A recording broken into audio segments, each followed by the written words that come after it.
Hi, today I'll be showing you how to add a link action to your app. First, you'll want to go to New Action and select the link action under Shared Resources. You'll then want to paste in the URL that you would like to use. And if you want, you can hit Fetch Data. This will pull any metadata from your URL.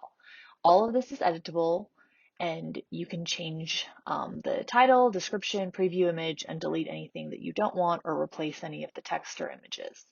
You then can arrange the image position to be hero, half, side, or icon.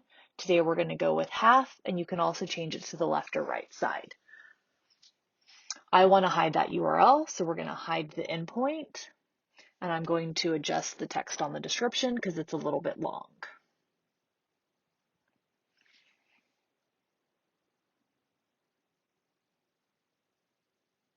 You can then also change the text alignment and the vertical alignment.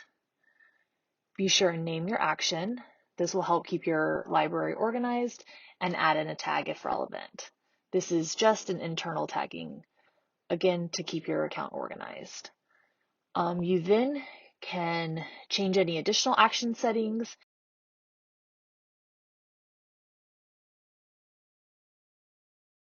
The action will appear at the bottom of any actions that you have in your app, and you can rearrange them to your liking. Just be sure to hit save when you're done.